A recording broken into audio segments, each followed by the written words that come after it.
Welcome to the Global Village discussion. It's our virtual roundtable in celebration of Women's History Month.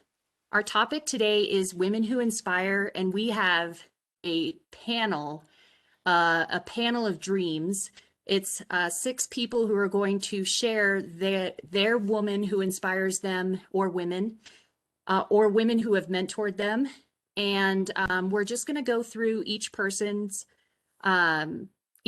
sharing on the panel, and then we will move to small group discussions where we'll ask our participants to share women who inspire them or mentor them as well. So everyone who's here will get a chance to share their own perspectives as well after our panelists have shared with us. So welcome everyone who's come. I appreciate our panelists being here today, and I appreciate everyone who's also joining us to learn about new women that are inspiring or mentoring. So first up on our panel, we have Fran Velasquez. Fran? Hi, Emily. Thank you, Lola, for having me on the panel. This is a special moment for me. I'm going to go ahead and start off with a quote from Oprah Winfrey. She once said, "To surround yourself only with people who are going to take you higher."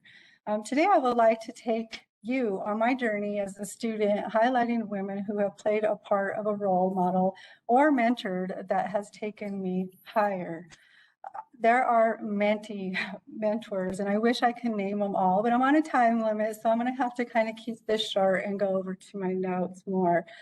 We'll start off with, I hit rock bottom, and my sister-in-law said I had no choice but to return to college. If I wanted to go up and get off of that bottom rock, I had to attend college. I Googled Pikes Peak Community College and found a few locations. I drove by Centennial, but 3 parking lots, I was not going to try it. So I tried Downtown Studio Campus, and I was quite surprised that there was parking right in front. Walked in, enrollment services right there, and smiling face. There's a reason why Miss Erica Fuller is Classified Employee of the Year. She sat with me and helped me with the registration process. And after a meeting today, that process is not easy. So thank you, Erica, for taking the time to help me. Also, I was not going to try and take any kind of placement test, so I dove into CCR and AAA. CCR took me to Miss Lorraine Coe Clark. Wow, what an amazing instructor. To have the patience that she had with students was absolutely amazing. She also prepared me for my next instructor, Dr. Jackie Tager. Wow, this woman taught me class. She introduced me to work ethics, proper dining etiquette, professionalism, and most of all, she prepared me for my current job. After that, she talked me into joining MSU. I became vice president here at the college for MSU, Multicultural Student Union. I went on to be a work study student in the leadership suite and soon became hired as a full-time employee in 2019. Had a little change when I lost my special mentor, my partner in crime, Lynnae. She passed away from complications to surgery after her graduation on June 10th, and she would be celebrating her 45th birthday next week. She was my biggest supporter. She's the one who encouraged me to return back to school, and I miss her dearly. Kind of made it through without the support from community college, Pikes Peak Community College, faculty, staff, everything. I mean, I had to withdraw my classes. It was a heartbreaker for me. Started fresh 2020, and I'm introduced to Cozy Day 2020 at the state capitol. What an amazing experience. I go into this legislative room, and all these women are wearing blue, and I'm like, uh-oh, I'm wearing blue, but I'm a student, and all these ladies are sitting there. Next thing you know, this lady come up to me. She just starts talking to me, Angie. She starts explaining everything to me without even knowing who I was. Just broke.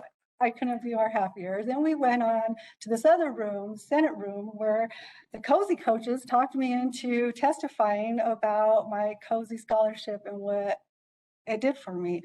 I was a nervous wreck. I had no idea who Angie was. She's sitting next to me, supporting me, giving me the whole route. go up, do my speech, come back. She's saving my seat for me. She supported me from the beginning to the end. And I could not have asked for a better mentor to start my 2020 because it was a challenge. COVID came.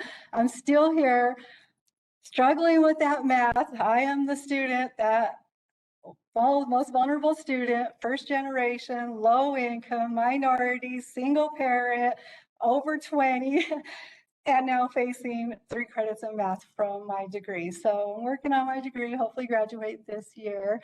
But it's an honor that Dr. Pertoni accepted my invitation to be my mentor. Once again, she's here for me to support me.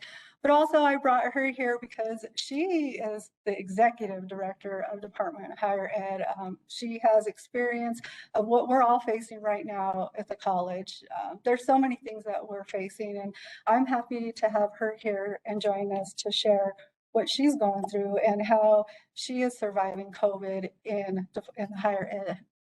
So thank you. Oh, you're on mute. No, I know. It's the phrase of 2020 and now 2021. You're on mute. So thank you, Fran, and thank you for all of you being here. I'm honored and humbled to be considered an inspiration. And I remember that day very well because it's really what I do. I talk to everyone. You do not want to be in an elevator with me. I can't help myself. I just talk to people because I think it's because early on in my life, I heard this, maybe it's a proverb or a quote or a way of being, if you will, that has roots in our native culture that treat everyone you meet as if you're related to them somehow. And so I call people sis, I call them bro, a cousin. So I'm always engaging with people in that way. And that has really held me in good stead. Although my niece, when she was about maybe 9 years old, I took her out and we were out and about and I was talking to people, and afterwards she said, "Aunt Angie, why don't you mind your own business?" So if you're not exposed to that, it may look odd. When I was in college, my college basketball coach, Dottie McCrae, gave me the nickname the Mayor, because when the team traveled, I would always introduce myself to people, shake hands, kiss babies. And she said, "Are you on the campaign trail or are we getting ready for a game?" And so I didn't know then that eventually I actually would run for office. And I served 2 terms as a state legislator from Fort Collins. And so if it's who you are, then you have to just be that person. That's the way I feel about it. And so when I think about, there's so many women who have inspired me, starting with my mom and my grandmother, 2 very strong Black women who really instilled in me a passion and purpose for education. I did have my backup plan, which was basketball, but education stayed constant throughout every career that I've taken. And being as gregarious as I was, I think that's probably why I got appointed to this position, because when I was in the legislature, I was vice chair of the House Committee on Education, and there was this young guy, he was like 26 years old, and he was on the State Board of Education. His name was Jared Polis. And I interacted with him back then, 20 years ago, and stayed in touch with him. And, you know, he knew how committed I am to people's success. That's my credo. My credo is I'm as committed to your success as I am to my own. And he saw me live that out through those past 20 years. And so when he became governor, he asked me to join his cabinet, and certainly I couldn't say no to that. But women all along, from my mom and grandmother to my coaches to educational mentors that I've had who encouraged me and inspired me, I think that's what it comes down to. I always tell people that the word inspire has become one of my favorite words because it's the opposite of expire. And of course, when you expire, you're dead. But when you are inspired, it means that you are alive. Literally, it was a medical term that meant that the person was alive, that they had breath in their lungs. Mm-hmm. And so there's an option. You are either inspired or expired. And there are some people who I have worked around who you do have to take their pulse to check. And so I encourage people, just show up with some life, show up with some energy, show up all in, and you will be surprised how much value you will bring. And when you bring value, you become invaluable. And I think that's what has kind of marked my life. People say I'm high energy. It's really just because I want to bring some life to the things that I do. And so, so today we're talking about being an inspiration, and we're celebrating Women's History Month. And so I would just encourage all of you to show up with life, show up with some energy, and inspire the people around you as well. You never know. We're just talking to someone and saying, hey, you going to testify? Yeah, get up there, do your thing. Could make a difference in someone's life. The small things matter. Be good in the small things, add value everywhere you are, and become invaluable and inspirational. That's what I'm going to leave you with. I'm not sure who's next, but I'll stop there. That's okay. Thank you so much for that. Thank you, Fran Velasquez, and thank you, Dr. Piccioni, for sharing that with us. All right, Anne Marie Manning, would you like to share? Sure. Can everyone hear me okay? So some of what you all have said, is there an echo or is it just me? Okay, it's just me. All right. It's in my head. You know, those people that help you reach that next level. For me, I have to say my mom first.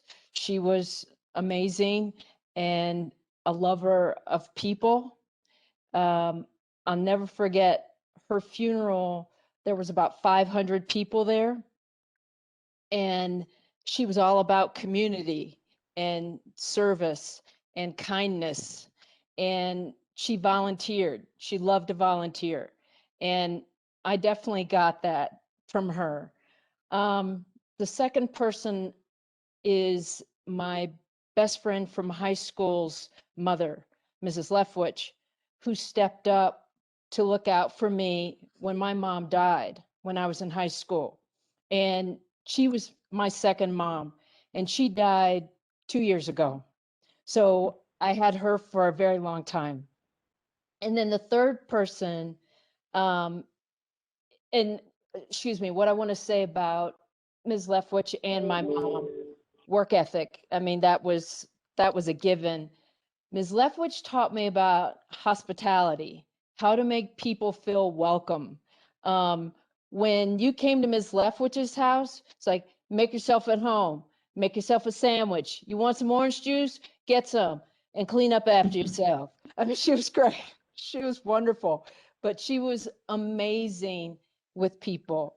And then the third person, Emily, if you are able to put up her photo, is this is Dr. Iris Carlton Lynnae.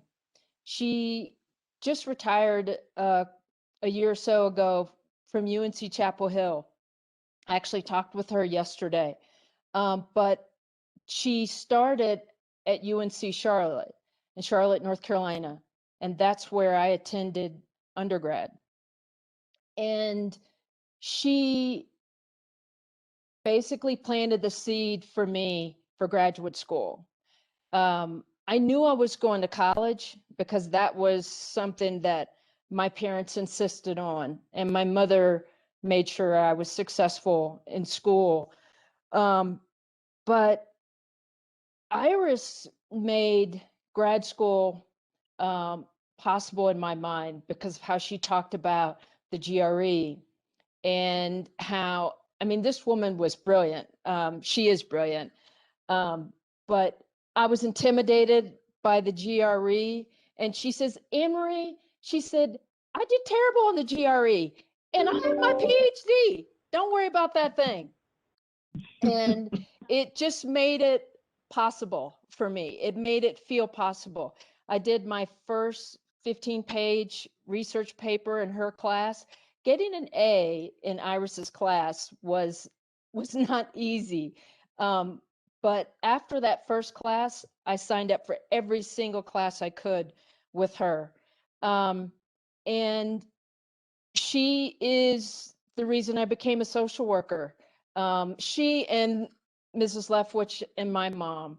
And I've never regretted it. I graduated from UNC Charlotte in 1989, and I've had a love affair with this profession ever since. That is just awesome. Thank you, Anne Marie. Appreciate it.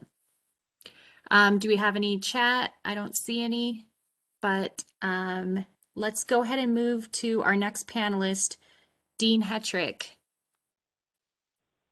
Hey, everybody. It's an honor to be here today. I'm grateful for the opportunity to encourage and support our students, and also for the opportunity just to be in thought in preparation for this panel today, as feeling some responsibility to deliver something that might be helpful or useful to someone else. That gave me time to kind of reflect on the questions that we're talking about today, and that's always a gift. So if, Emily, can you put the first photo up? I have 25 photos. I'm kidding. I have more than one now. So the first photo, I think, is this is my mom, who was definitely the most inspirational woman in my life. She was a feisty little thing who was a second grade teacher. She and my dad were both teachers. I knew that education was in front of me and would be a career path, because every day when my dad came home from work, he would go to a kitchen cupboard and take out some containers where he separated his nickels, dimes, and quarters. And every time he put those coins in those containers, he told me that it was for my college education. My mom was 45 years old when I was born. My dad was 50. I have an older brother and sister who are also kind of like parents. And so because of that educational environment, that was where I thought that I would be, and where I ended up going. My mom used to aggravate me when I was a young student studying at home, because she would never give me the answers to the questions that I asked about my homework. She sent me to not to Google, but to the encyclopedias that were on our bookshelf in the living room. And what she probably knew that I didn't know at the time is that I was looking up the answer. I came across 10 or 15 other things that were really interesting to me, which led to a lifelong journeying through libraries, and stopping before I get to the book that I want to find, to sit on the floor with other books that I find along the way. So I think that she instilled a lifelong love of curiosity, and I think that has served me well in all of my endeavors, whether it had been in education or not. So I was able to, my parents couldn't afford college for me completely, and so all of those nickels and dimes and quarters were helpful, I'm sure, in some ways, but I was fortunate enough to have a scholarship, a full-ride scholarship, to a 2-year women's liberal arts college in the middle of nowhere, Missouri, and loved that opportunity to study with women, 350 women from all over the world, which gave me an even greater appreciation to the collaborative power of shared leadership and with women, and how rewarding and enriching and important that is for us to find our tribe, whatever stage in life we might be in. I wanted to talk just for a second about choices. There was a time in my life where things were really, really tough, and my mantra was, I'll do what's given me to do, and I'll do it the best that I can. And that was what I had to focus on minute by minute, day by day, until that rough time was over. I think that one of the gifts of being a human being is that we have choice. You know, other species have an event and a reaction, but we have an opportunity between that event and our reaction to feel whatever's going on, and then to make a choice about how we're going to respond. And that's such a powerful, powerful thing, I think, for women to understand in particular, that we always have choice. And when we look outward to blame or to say that something interfered with the path that we're on, then we're giving our power away. We always, once again, that feeling comes, we can't avoid that, we can't avoid the event perhaps, but we always eventually in that path of enlightenment have choice. I think that's a mighty power to have. I want to encourage our students to dream big and map it, create a mental map, do a vision board, write everything down. Know that know that there are going to be detours. You are not going to get there. Wherever it is you're headed, you are not going to get there in one fell swoop. There are going to be detours and paths and branches and lakes and rivers and valleys and sand traps and fun things that distract you. And Just expect it and know that you always can make the choice to get back on the road or find a different road. I think there's more than one right answer. There's more than one path to get where you're going, and that's just what makes life exciting, right? Listen to your self-talk. We all have self-talk, and pay attention to what that's saying to you. And if it's not something positive and supportive for yourself, change it, because it's your self-talk, right? So all you have to do is figure out what it's saying, and if it's not something that is taking you forward or making you happy or giving you fulfillment, then just change the story authentically. That doesn't mean that you are making something up. That means that you are finding things authentically within yourself that you can chat with yourself about, and that buoys you up and keeps you moving forward as well. I want to encourage the women that are listening, our students in particular, to find your tribe. And there are lots of willing tribe members at PPCC. All you have to do is ask someone that you're in class with, or that you see in the hallway, or that you notice being helpful at a front desk, or whatever that might be. There we go. So this is just a nod to my daughter, who is the only female in this picture. When she was little and her dad and I separated, I wanted to find a way to bond with my son, and scouting was that way. So I, who hate bugs, outdoors, tents, lakes, germs, was a scout leader for about 10 years. And my daughter was always a part of that troop. And so I think that she grew up, and my son grew up, with gender boundaries that were fluid, and knowing that everybody belonged. And that was a real gift, I think. Thanks, Emily. Sorry, I'm bouncing for pictures. You can put the other one up. Keep going. I'll just hop in whenever you pull one up. So this is my family. I'm the little dweeb in the front who looks uninterested in whatever the picture is for. That's my mom and dad. We lived on a farm out in the country. And that's my older brother and sister. I was obviously bored and annoyed. There's my mom. Amazing woman. Lost her when I was pregnant with my first child to breast cancer. But she lives with all of us all of the time. And I think there's one more. So this is the way that we maintain some of our family tradition. It's our Christmas tree bread. And my mom started the tradition, and now that she has children and grandchildren and great-grandchildren, we all make the bread every year. And this year we had a giant bread Zoom meeting to celebrate her life and the life of our families, and remembering, and that it's really good. Kind of looks, and always look good. Sometimes we make shrubs. We had a contest this year, and I didn't win, and I should have. So I'm a little resentful about it still, but that's our bread. So anyway, I just want to encourage students, when you're walking on campus, be who you're becoming now. Just be that person. You're on your way, but just act as if, be that person that you're dreaming of being in 2 years or 4 years. Just put on that hat and wear it proudly. Walk on campus like a scholar. There's a woman whose name is Amy Cuddy. I just have, this is my almost last thing to say. If you look in a TED Talk, Amy Cuddy, C-U-D-D-Y, she did some amazing research on brain chemistry and how our physical presence can influence brain chemistry. If you raise your hands like you're running across the finish line, which is a gesture of confidence and celebration, if you do that, it actually changes your brain chemistry. So before a tough test, before an interview, before going into a classroom and having to deliver a speech, raise your hands up high and feel the change that can happen in your body, and therefore your presence during that time. I want to say that I think that you add value to campus. By being here, you're adding value to the life of the campus and the community of our institution. So know that that's noted. We see you. We want to be there to support you. Just reach out and ask. We're proud to have you as part of the PPCC community. Thanks.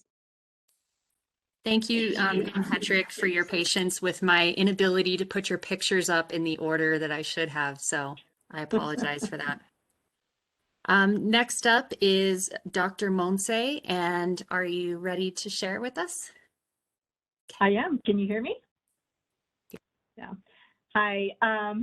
Well, I first of all want to say thank you to all of you for all the contributions that you put out there, whether you're students, deans, doctors, nurses, whatever you are out there, even JB. Hi, JB. Thank you for the contribution. that you provide our community every day. And our community is not only restricted to Colorado Springs, but the world. So thank you. I also want to say thank you for inviting me today. This is a great opportunity, and I hope to also inspire.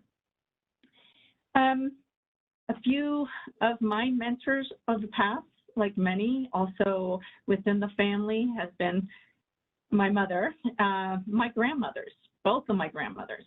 I come from a bicultural background. Born and raised in Spain, and my grandmother in Spain, I didn't get to know very much, but she left in me the attitude that women can do it all. My mother was raised after the Spanish Civil War, lost her father, so my grandmother had to take on the duties of father, mother, everything else in between, correct? So she taught my mother how to pardon and how to forgive and how to be grateful and live life as it's given to you with happiness, and that you, as you said, Fran, to give value. You do provide value to any system.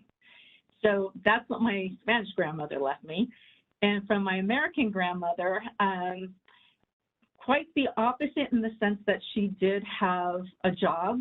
She had a profession. She let her kids grow up and be independent, like any good American family instills in their family.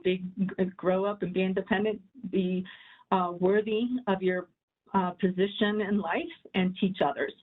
And that's what my American grandmother gave me. My mother was also very graceful in life. I was the only daughter, surviving daughter. I have 3 brothers, and she never expected me to be la señorita of the house. I was supposed to be strong for my brothers because I was the eldest. I was the only one who joined the United States Air Force. I served for 25 years.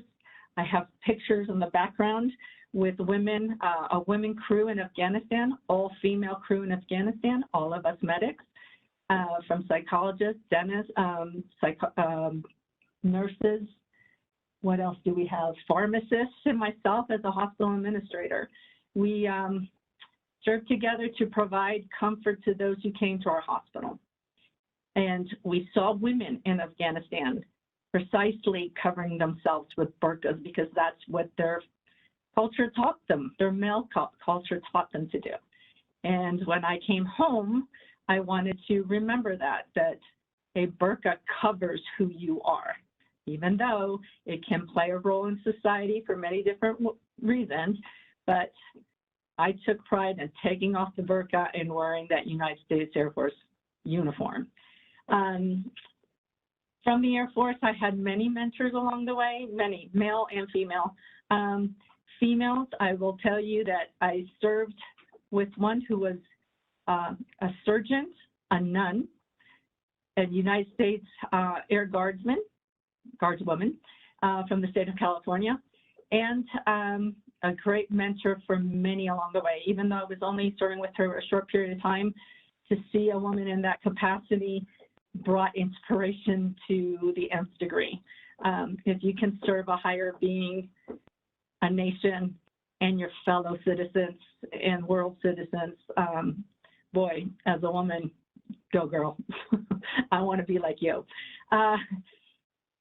What else? Let's see. Also, one of the things that I did learn along my way through the military and after the military was to look back. You don't get here by yourself. To the students out there, you do not arrive to your goal all by yourself. Look at around you virtually and physically. You have to look back as an individual and pull those who need you. You know, show them your hand, and they will provide you with whatever needs you happen to need at that time.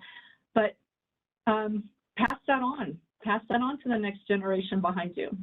And mentorship is not something that comes expectedly. You need to seek it out too. Don't expect people coming to you. You need to go find who the appropriate mentor is for yourself, and only you can know that. And you'll make mistakes along the way. Mentors make mistakes along the way. And I guess for this year, the word for me this year with the pandemic is grace. Give yourself grace. Give yourself, look back and say, I'm sorry for what I've done to myself. I'm sorry what I've done to you. I'll do better. And pull those who are behind you along. Don't only stick to women, stick to all humankind, because all humankind will support you as well. I know this is the month of women. I don't want to dismiss that, and I'm very proud of that. But I do feel that we don't need to isolate ourselves. We need to move forward with everybody together and bring the contributions of others who have taught us how to be here along, and learn from the young ones too. What else? The friends that I've had along the way have also been great mentors. In my life experiences, I've always gravitated to those who are similar to me, not necessarily in tribe, but in experiences maybe. Us half-breeds out there always take on what is comforting from each side of the culture. Sometimes it's language, sometimes it's looks, sometimes it's, the way we dress or what we, what uniform we wear, whatever it is. But I will also say that look for the things that are not the same as you. Look for the characteristics of the individual that can add to you and impart that characteristic of yourself to others along the way. I don't have much more to say other than thank you to all of you again for everything you've done to get me to this position, to get me to this stage in life. And I look forward to being with everybody at some point or another and hearing what you have to say and what you have to teach me. So thank you. Thank you very much. Gracias. Thank you very much. Our last panelist, as long as our chat is okay. Yes, we're good. Our last panelist then is John Brower. Thanks so much, Emily, and thanks for the invitation. I've had the fortune of spending a lot of time in various places throughout the globe. And since this is a Global Village Forum, I thought I'd focus on that for a minute. So in amongst all of the natural beauty and the cultural mosaic of this planet, there's also a host of sort of apex level social issues that affect our population. And those are racism, poverty, educational disparity, and relevant to today's forum, gender inequity. And throughout the globe, I've seen 6 different types of gender inequity that specifically women experience that are quite troubling in many ways. The first of those I just call functional subjugation. That's kidnapping and trafficking and arranged partnerships. There's denial of access to political processes, property, or education. There's bodily insecurity where somebody else makes decisions for you regarding your own physical personhood, or maybe forces you into body modifications. There's restricted mobility, where both physical and psychological, where you're trapped in a cultural or institutional roles or norms. And here in the rich world, we have glass ceilings and wage gaps. And we live in a place where it takes Supreme Court decisions and constitutional amendments to bring basic equity to light. And so how does all that relate to inspiration and the Global Village Forum for me, especially for a person like myself that doesn't have any of those lived experiences? None of them. I've just been an observer. I was inspired in 2 ways. The first, I was inspired to reflect on how to move beyond just observation and awareness into a more active ally role, how to be alongside in the struggle to address all of those various different inequities that exist throughout our planet. And second, I was inspired by the women in those contexts. that I mentioned, who really just kind of locked arms, walked shoulder to shoulder through the ill wind of it all, and demonstrated a sort of fortitude and courage that never goes out of style and is amazingly admirable. And so I just wanted to share a message of thinking about the various different things that affect us as humans, connecting it to our Women's Forum today, and then looking at it in terms of how actually difficult circumstances and huge social challenges can serve to be an inspiration to others, and I'm one of those people. So yes, inspiration comes in many forms. And those are my thoughts for today. And I mean, there's so much more to say, but yeah, I'm here for you. So thanks. Thank you. I appreciate that. So thank you to our panelists.